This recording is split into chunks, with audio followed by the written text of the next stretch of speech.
네, 안녕하세요. 저희는 김포고등학교 과학과제연구 과산탐구 검증 연구활동에 참여한 비교과 과제연구 팀 효소여자임의 1학년 후 5반 이현준, 1학년 3반 최수혁입니다. 저희 연구의 주제는 친환경 EM용액의 발효 정도와 음식물 쓰레기 분해 정도의 연관성 탐구입니다. 요즘 학교에 급식실 그리고 가정 등과 같은 우리 사회의 여러 군데에서 수많은 양의 음식물 쓰레기가 발생됨에 따라 저희 스스로 음식물 쓰레기 그리고 폐작물을 EM 용액의 효소 분해를 이용하여 분해해보고자 이러한 주제에 따른 연구를 계획하고 수행하게 되었습니다. 네, 이를 바탕으로 설정한 우리의 이번 연구의 목적은 EM 용액의 발효 정도에 따른 음식물 쓰레기의 분해 정도, 그리고 발효 정도가 다른 EM 용액의 제조, 그리고 EM 용액의 분해된 음식물 쓰레기의 분해 정도의 농도 특정, 이렇게 세 가지로 나눌 수 있습니다. 네, 이번 연구를 조금 더 쉽고 깊게 이해하고 수행하기 위해서는 여러 가지 이론적 배경들이 필요했는데요. 첫 번째로 일단 EM에 대해서 알아봐야겠죠? 네, EM은 Effective Microorganism의 약자로 유용한 미생물군이라는 뜻입니다. 네, EM에는 효모와 유산균 결합체 그리고 광합성 세균이 분리된 채 떠다니고 있습니다. 쌀뜨물이나 당분이 첨가되면 이를 먹이 삼아 증식을 하고 이 세 가지 미생물은 결합을 하고 이 결합의 모의 배설물은 광합성 세균의 먹이가 되면서 강력한 항산화 물질을 생성하게 됩니다. 또한 당분은 유산균으로 분해되고 유산균은 나쁜 미생물을 억제하여 발효를 돕게 됩니다. 이때 광합성 세균은 현기성 조건에서 광합성을 통하여 강한 항산화 물질과 아미노산, 핵산 등의 생리활성 물질을 생성하고 결합을 안정시키며 증식을 이루어나가게 됩니다. 이 미생물들은 핵산 등과 아미노산 등의 생리활성 물질을 생성하고 그렇게 항산화 물질을 생성함으로써 서로 공생하고 부패를 억제하고 악취를 제거합니다. 이에 따라 여러 가지 활용 방법을 가지게 되는데 욕실 청소뿐만 아니라 영양제, 소화제 등으로도 사용되며 또한 여러 장소에서 거의 무궁무진한 활용 방법을 가지고 있다고 합니다. 이러한 EM의 작용에 영향을 줄 수 있는 요인에는 세 가지가 있는데요. 바로 EM 작용 환경의 염분, 온도, 산도입니다. 이러한 요소들은 적정한 정도가 설정되어야 EM의 활성이 극대화돼서 일어날 수 있습니다. 일단 저희가 음식물 쓰레기를 분해할 건데 이 음식물 쓰레기를 이루는 주된 영양분에 대해서 알아보겠습니다. 음식물 쓰레기 속 대표적 물질. 네, 일단 첫 번째로 단백질이 있는데요. 단백질은 아미노산이라고 하는 비교적 단순한 분자들이 연결되어 만들어진 중합체입니다. 네, 아미노산들이 화학 결합을 통해 서로 연결되어서 폴리펩타이드 결합을 이루게 됩니다. 이를 통해 생성되는 게 단백질입니다. 네, 두 번째로 지방입니다. 네, 글리세롤과 고급 지방산이 에스터 결합을 이루고 있는 분자인데요. 이 지방은 3개의 지방산과 1개의 글리세롤로 이루어져 있습니다. 네, 글리세롤의 알코올기 그리고 지방산의 카르복실산이 에스터 결합을 통해서 3개의 에스터 결합을 이루면서 만들어진 물질입니다. 탄수화물은 녹말, 셀룰로스, 포도당과 같이 탄소, 수소, 산소의 세 원소로 이루어져 있는 화합물입니다. 주로 생물체의 구성 성분이 되고 에너지원으로도 사용됩니다. 네.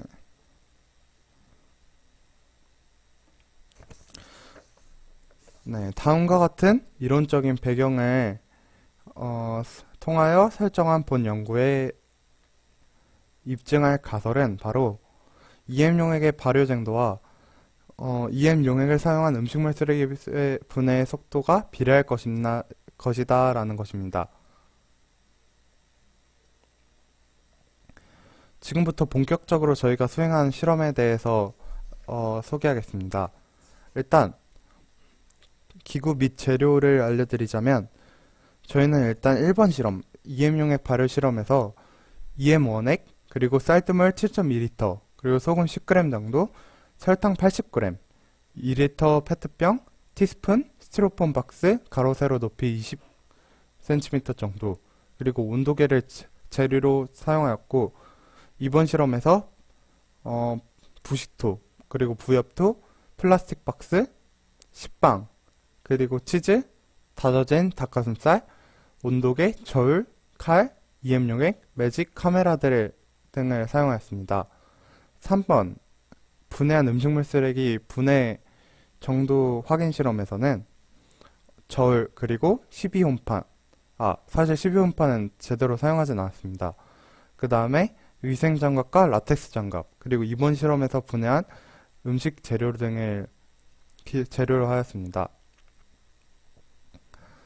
네, 저희는 통제 변인을 총 10가지로 설정하였는데요.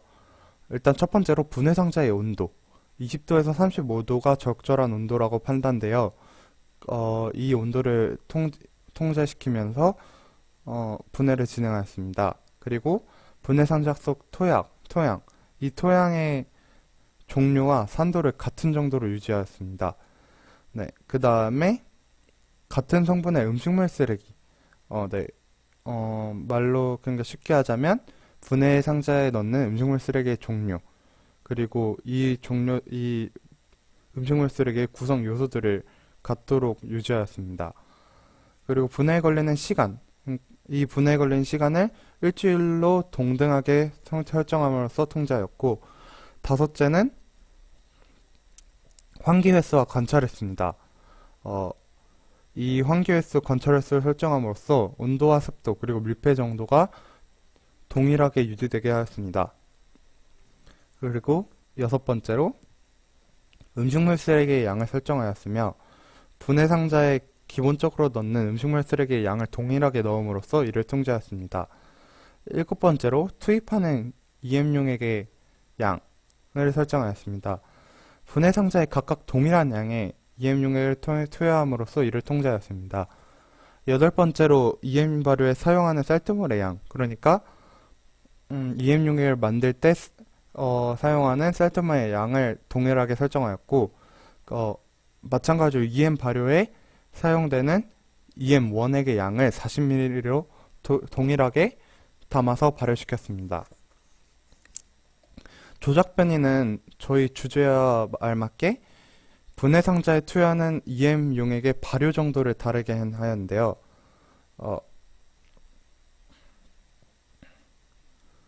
첫 번째 분해 상자에 그러니까 첫 번째 실험군에서는 발효를 전혀 하지 않은 EM 용액을 사용하여 분해를 진행하였고 두 번째 실험군에서는 발효를 3일 정도 진행시킨 EM 발효액을 사용하였습니다. 그리고 세 번째 실험군에서는 발효를 7일 정도 진행시킨 EM 발효액을 사용하였고 네 번째 실험군에서는 발효를 10일 정도 진행시킨 EM 발효액을 사용함으로써 발효 정도의 차이를 두었습니다. 네, 종속 변이는 저희 주제와 같습니다. 네, 일단 저희 실험 과정을 말씀드리자면 첫 번째 실험은 발효 정도가 다른 EM 용액 만들기라는 주제로 진행하였습니다. 먼저 2리터 페트병에 실온의 쌀뜨물, 상온의 쌀뜨물을 1.8리터를 넣습니다. 그 다음 1에서의 페트병에 설탕 20g, 그리고 EM 원액 20ml, 그리고 소금 2분의 1티스푼을 넣습니다. 그리고 그 다음 2번이 끝나자마자 재빨리 페트병 뚜껑을 닫고 페트병 속 재료가 잘 섞이도록 흔들어줍니다. 이때 탄산이 생기는 것을 확인할 수 있었습니다. 그 다음 페트병을 약 25도의 정도의 온도에서 발효시키기 위해서 스티로폼의 박스를 만들고 상자 뚜껑을 닫고 햇볕이 잘 드는 곳에 둡니다. 다섯 번째로 주기적으로 상자를 열어서 다섯 번째로 주기적으로 상자를 열어서 발효해서 나온 가스를 빼줍니다. 이틀에 한 번씩 이렇게 가스를 빼주는데요. 그 다음 여섯 번째, 위 과정을 그러니까 실험 시작 일, 그러니까 0일, 3일, 7일, 10일별로 만들어서 발효 정도가 다른 EM 용액을 만듭니다. 네, 두 번째로 EM 용액의 발효 정도에 따라 음식물 쓰레기 분해 정도를 탐구하는 실험인데요. 네, 음식물 쓰레기를 분해하는 실험입니다. 네, 첫 번째로 플라스틱 박스에 부식도를 3분의 2 정도 부어 넣습니다. 네, 그 다음은 부식토에 주먹만한 구멍, 10cm 정도의 구멍을 파고 준비한 음식 재료를 따로따로 넣습니다. 네, 이때 각 음식물 쓰레기의 양은 20g 정도로 조절합니다. 네, 세 번째로 음식 재료 위에 각 발효 정도를 달리한 EM 용액을 50ml씩 붓고 각 박스에 어떤 EM 용액을 넣었는지 기록하고 각 박스를 정면으로 사진을 찍습니다. 네, 네 번째로 음식 재료를 부식도로 살짝 덮은 후 다시 EM 용액을 30ml를 붓습니다. 그 다음 플라스틱 박스의 뚜껑을 닫고 온도계를 박아 넣습니다. 이 상자를 25도 정도의 온도를 설정한 장소에 놓고 10일 동안 주기적으로 관찰합니다. 네, 세 번째 실험은 10일 후에 음식물 쓰레기의 분해 정도를 측정하는 실험인데요. 일단 첫 번째로 유관과 후각으로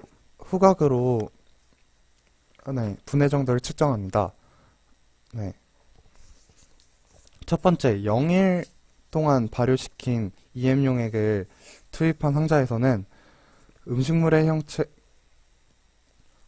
형체가 살짝 흐물흐물해지고 악취가 많이 났습니다. 그러니까 즉 EM이 별로 작용을 하지 못해서 아주 썩거나 아주 조금 분해가 된 모습을 관찰할 수 있습니다. 3일 발효한 EM 용액을 투여한 발효상자는 0일째 발효상자보다는 어느 정도 분해가 이루어지긴 했으나 그렇게 별 차이를 보이지 못했습니다. 7일째 발효상자에서는 이보다는 굉장히 분해가 많이 진행된 모습을 볼 수 있습니다. 10일 발효상자는 마찬가지로 7일 발효상자보다는 훨씬 분해가 많이 진행됐다고는 볼 수는 없지만 그래도 7일 발효상자보다는 분해 정도가 살짝 나은 정도를 보여줍니다. 따라서 분해 정도는 10일, 7일, 3일, 0의 순으로 크다고 할 수 있겠네요. 네. 그리고 질량차는 저희가 이 음식물 쓰레기, 잔존한 음식물 쓰레기를 저울로 재보지 못하였습니다. 네. 그래서 결론은 위에 실험의 결과로 볼 때 EM 용액의 발효 정도에 따라서 음식물 쓰레기의 분해 정도가 증가하는 것을 볼 수 있었습니다. 따라서 저희의 가설, EM 용액의 발효 정도와 음식물 쓰레기의 분해 정도가 비례한다라고 설정한 저희의 가설은 옳은 가설이었다고 판단할 수 있으며, 네, EM 용액의 발효 정도와 음식물 쓰레기의 분해 정도가 비례한다는 결론을 내릴 수 있었습니다. 네, 지금까지 저희의 발표를 들어주셔서 감사합니다.